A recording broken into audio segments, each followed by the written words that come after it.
ये happy home multi channel का प्रसारण है सीधे आपके सामने।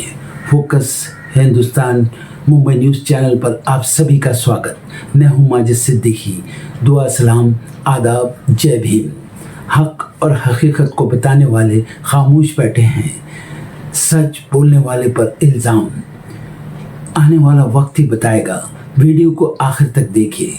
सबसे पहले फोकस हिंदुस्तान को सब्सक्राइब करें, लाइक करें, शेयर करें और अपने कमेंट ज़रूर भेजें। समाज को जगाने के लिए आपकी ज़रूरत है। मैं फिर आऊँगा ताज़ा खबरों को लेकर। माजिद सिद्दीकी, जय हिंद।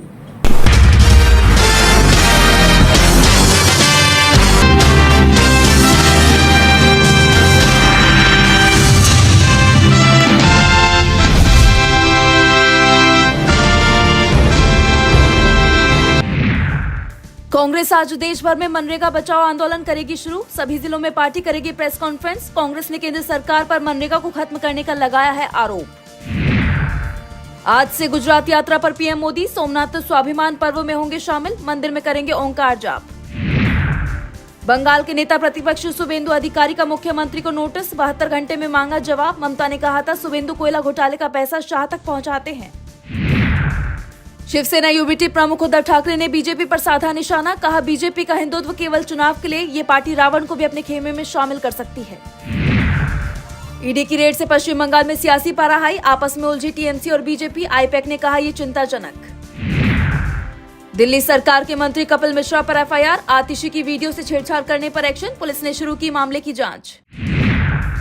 जेडीयू नेता केसी त्यागी ने पीएम मोदी से की अपील। पत्र लिखकर कहा बिहार के सीएम नीतीश कुमार को भारत रत्न दें। मलयालम को अनिवार्य बनाने का बिल लाएगी केरल सरकार। कर्नाटक सीएम ने पिनराई विजयन से कहा जबरन भाषा थोपने से पहले बातचीत करें वरना विरोध होगा। गवर्नर के फैसले पर कर्नाटक के मंत्री प्रियंक खरगे ने कहा स्पष्टीकरण देंगे। वीवीजी रामजी बिल को बताया असंवैधानिक। इंदौर में दूषित पानी पीने से जान जाने के मामले में समाजवादी पार्टी करेगी प्रदर्शन। प्रशासन को ज्ञापन सौंपकर की जाएगी दोषियों पर सख्त कार्रवाई की मांग। पाकिस्तान के रक्षा मंत्री ख्वाजा आसिफ ने अमेरिका से की बड़ी मांग। कहा इजरायली पीएम बेंयामिन नेतन्याहू को भी किडनैप करे अमेरिका। वेनेजुएला के राष्ट्रपति जैसा हो हाल। इटली की पीएम जॉर्जिया मेलोनी का बड़ा बयान। कहा यूरोप को रूस से शुरू करनी चाहिए बातचीत। रूस यूक्रेन दोनों की बात सुनना है जरूरी। रूस के दबाव के बाद अमेरिका ने ऑयल टैंकर जहाज मैरिनेरा के 2 नागरिक छोड़े। कैद में है 3 भारतीय क्रू मेंबर। हाल ही में जब्त किए गए थे 2 ऑयल टैंकर जहाज। ईरान में खामनेई प्रशासन के खिलाफ प्रदर्शन जारी। बढ़ती महंगाई के बीच सड़कों पर उतरी जनता। जमकर की नारेबाजी। ईरानी डॉक्टर का दावा तेहरान में 217 लोगों की गई जान। वेनेजुएला के बाद ट्रंप के निशाने पर मेक्सिको। बोले ड्रग तस्करी नेटवर्क तबाह करने के लिए जमीनी हमले करेंगे। भारत को वेनेजुएला का तेल बेचने को अमेरिका तैयार, लेकिन ट्रंप प्रशासन ने रखी शर्त। कहा अमेरिकी सरकार द्वारा की जाएगी इसकी मार्केटिंग। 28 जनवरी से शुरू हो रहा है संसद का बजट सत्र। राष्ट्रपति के अभिभाषण से होगी सत्र की शुरुआत। 1 फरवरी को पेश होगा बजट। पूरे देश के लिए चुनौती बन गया है digital fraud. RBI governor Sanjay Malhotra ने बैंकों को चेताया। बोले सबको एकजुट होकर रोकना होगा fraud. India US trade deal पर भारत ने अमेरिकी मंत्री के दावे को किया खारिज। कहा 2025 में पीएम मोदी और ट्रंप की 8 बार बात हुई।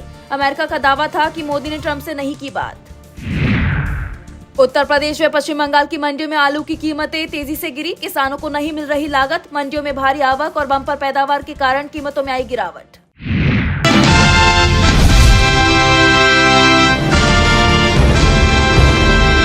महाराष्ट्र में जल्द होने वाले बीएमसी चुनाव को लेकर राज्य में गहमा गहमी देखने को मिल रही है। बीएमसी चुनाव के लिए ठाकरे ब्रदर्स यानी उद्धव ठाकरे और राज ठाकरे एक साथ चुनाव लड़ रहे हैं, जिसके चलते ये चुनाव अब ठाकरे बनाम ठाकरे नहीं बल्कि ठाकरे प्लस ठाकरे हो गया है। साथ आने के बाद ठाकरे ब्रदर्स ने महायुति और खास तौर पर बीजेपी पर अपने हमले तेज कर दिए हैं। शिवसेना के मुखपत्र सामना में छपे एक लेख में दोनों भाइयों ने बीजेपी पर जमकर हमला बोला है। शिवसेना यूबीटी प्रमुख उद्धव ठाकरे ने बीजेपी पर शिंदे गुट को इस्तेमाल करने का आरोप लगाया है। उन्होंने कहा है कि भाजपा और शिंदे गुट के बीच नूरा कश्ती चल रही है। मेरे और राज के एक साथ आने के कारण वो मुंबई ठाणे में हमारे वोट बैंक को तोड़ने के लिए शिंदे का इस्तेमाल कर रहे हैं। यही नहीं, उन्होंने केंद्र और राज्य की एनडीए सरकार पर हमला बोलते हुए कहा है कि दिल्ली में बैठे लोग मुंबई के आर्थिक महत्व को कम करने की साजिश रच रहे हैं। उन्होंने बीजेपी के बटेंगे तो कटेंगे नारे पर पलटवार करते हुए कहा कि अगर मराठी लोग विभाजित रहे तो वो मुंबई से पूरी तरह से मिटा दिए जाएंगे। दोनों भाइयों ने साफ कर दिया कि उनका साथ आना केवल सत्ता के लिए नहीं बल्कि महाराष्ट्र की धर्म की रक्षा के लिए है। बता दें कि दोनों भाई 20 साल बाद एक साथ आकर राजनीति में अपना दमखम दिखा रहे हैं।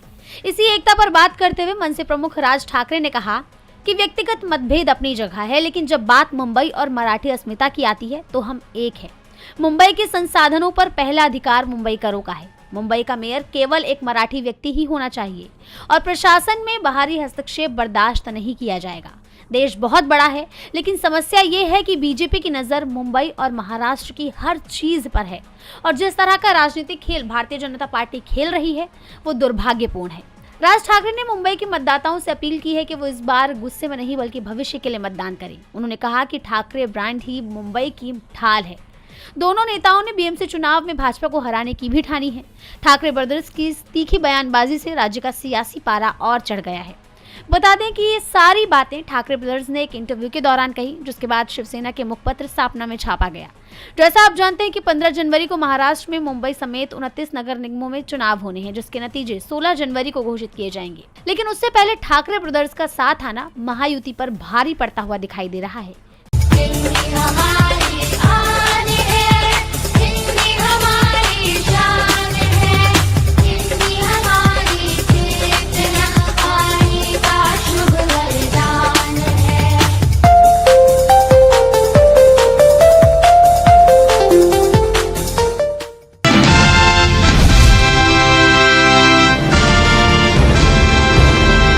महाराष्ट्र की महायुति सरकार में सब कुछ ठीक नहीं है। ऐसी खबरें लगातार सामने आ रही हैं। गुटों में आपस में ही मतभेद देखने को मिल रहा है। इस बीच अब दल बदलने को लेकर राज्य के उप मुख्यमंत्री अजित पवार ने बड़ा बयान दे दिया है, जिससे माहौल और गर्मा गया है। उन्होंने कहा कि कुछ नेताओं को लालच देकर अपने पाले में लाया जा रहा है, जबकि अन्य पर उनके खिलाफ लंबित जांचों का डर दिखाकर और ये आश्वासन देकर दबाव डाला जा रहा है कि उनके दल बदलने के बाद जांच एजेंसियों से निपट लिया जाएगा। राजनीति में खुलेआम धन और बाहुबल का इस्तेमाल किया जा रहा है। जिनके पास पैसा और बाहुबल है वो इसका इस्तेमाल कर रहे हैं। जो लोग जातिगत मुद्दों को उठाकर वोट हासिल करने की सोच रहे हैं वो यही रणनीति अपना रहे हैं। अजित पवार यहीं नहीं रुके। उन्होंने बड़ा खुलासा करते हुए आगे कहा, सर्वेक्षणों का इस्तेमाल ये पता लगाने के लिए किया जा रहा है कि किसी विशेष क्षेत्र में सबसे लोकप्रिय उम्मीदवार कौन है। अगर वो व्यक्ति विपक्षी पार्टी से संबंधित है तो उसे अपने पाले में लाने के प्रयास किए जाते हैं। अजित पवार का ये बयान बीजेपी पर हमला माना जा रहा है, क्योंकि ऐसा कहा जाता है कि बीजेपी अक्सर नेताओं का दल बदल करती है। आपको याद होगा साल 2025 में बीजेपी की ओर से शिवसेना के कुछ पार्षदों को अपनी पार्टी में शामिल किया गया था, जिससे शिवसेना में नाराजगी थी और विरोध में सीएम फडणवीस की कैबिनेट मीटिंग में शिवसेना के मंत्री नहीं गए थे। बाद में ये मामला गृह मंत्री अमित शाह के पास भी पहुंचा था और अब माना जा रहा है कि निकाय चुनाव के पहले अजित पवार ने बिना नाम लिए बीजेपी पर निशाना साधा है।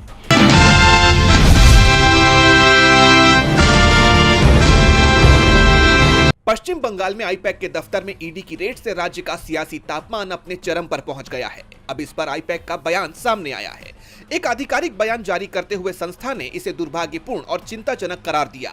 संस्था ने कहा, आईपैक जैसे प्रोफेशनल संगठन के लिए ये बेहद मुश्किल और दुर्भाग्यपूर्ण दिन था। हमारा मानना है कि इससे गंभीर चिंताएं पैदा होती हैं और परेशान करने वाली परंपरा भी कायम होती है। बावजूद इसके हमने पूरा सहयोग दिया और जरूरत पड़ने पर आगे भी ऐसा करना जारी रखेंगे। हम कानून के पालन और सम्मान के साथ इस प्रक्रिया में शामिल रहेंगे। संस्था ने आगे कहा कि हमने अपने सभी कामों में हमेशा पेशेवर ईमानदारी के उच्च स्तरीय मानकों को बनाए रखा है। कल जो कुछ भी हुआ उसके बावजूद हम बेखौफ और बिना किसी परेशानी के उसी उद्देश्य के साथ जिसने हमें शुरू से आकार दिया, पूरी निरंतरता और जवाबदेही के साथ अपना काम जारी रखने के लिए प्रतिबद्ध हैं। जैसा आप जानते हैं कि इस कार्रवाई को ईडी ने कोयला तस्करी से जुड़ा बताया है, लेकिन टीएमसी का आरोप है कि आईपैक इस बार के बंगाल चुनाव के लिए टीएमसी के लिए रणनीति तैयार करने में लगा हुआ है। इसलिए बीजेपी ईडी के जरिए सारी चुनावी रणनीति और अहम जानकारी हथियाना चाहती है। इस घटना में सबसे बड़ा मोड़ तब आया जब छापेमारी के दौरान मुख्यमंत्री ममता बनर्जी खुद आईपैक के डायरेक्टर प्रतीक जैन के घर पहुंच गई और इस कार्रवाई को राजनीतिक प्रतिशोध बताते हुए अगले दिन एक विरोध रैली का नेतृत्व किया। इसका विरोध दिल्ली में भी देखने को मिला, जहां टीएमसी के 8 सांसदों को हिरासत में ले लिया गया। फिलहाल टीएमसी ने हाईकोर्ट का दरवाजा खटखटाकर जब्त दस्तावेजों के गलत इस्तेमाल पर रोक लगाने की मांग की है। यानी ये मामला सिर्फ जांच एजेंसी और संस्था के बीच का न रहकर टीएमसी बनाम बीजेपी का रूप ले चुका है।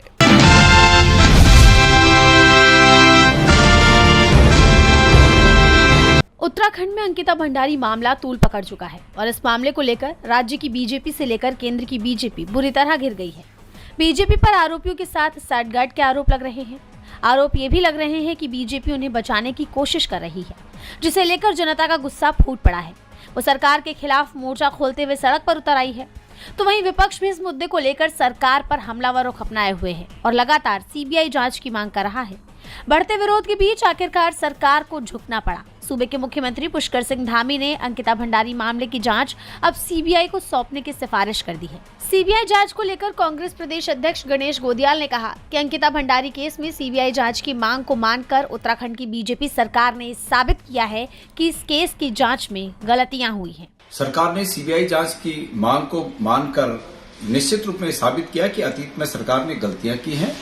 फिर भी ये प्रदेश के उन तमाम लोगों के संघर्ष का परिणाम है जो अंकिता भंडारी के लिए सीबीआई जांच की मांग कर रहे थे। उनके माता पिता के सब्र का और संघर्ष का परिणाम है।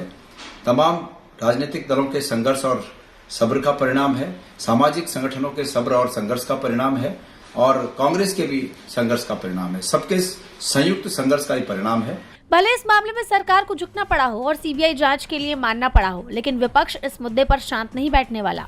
उत्तराखंड के कांग्रेस प्रदेश अध्यक्ष ने साफ कर दिया कि सीबीआई जांच पर विपक्ष अपनी पैनी नजरें बनाए रखेगा। ये सीबीआई जांच हमने कहा है कि इसको देखना बाकी होगा कि क्या इसमें सुप्रीम कोर्ट या हाई कोर्ट के किसी माननीय न्यायाधीश को इसकी देखरेख का जिम्मा सौंपा गया है कि नहीं है। ये बहुत महत्वपूर्ण बात है। हमारी मांग ये है कि ये सुप्रीम कोर्ट या हाई कोर्ट के माननीय किसी जस्टिस महोदय की देखरेख में ही इस जांच आदेशित हो। हम ये मांग करते हैं। जैसा आप जानते हैं कि अंकिता केस में उत्तराखंड की उर्मिला सनावर ने 22 दिसंबर को सनसनीखेज खुलासा किया। उन्होंने सोशल मीडिया पर ऑडियो रिकॉर्डिंग होने का दावा भी किया। इसके बाद पूरे राज्य में अंकिता भंडारी मामले की सीबीआई जांच की मांग होने लगी और मामले में सरकार बुरी तरह घिर गई। वहीं अब सरकार ने सीबीआई जांच की मांग पर एक्शन तो ले लिया है, लेकिन देखना होगा कि इस मामले में आगे क्या होता है।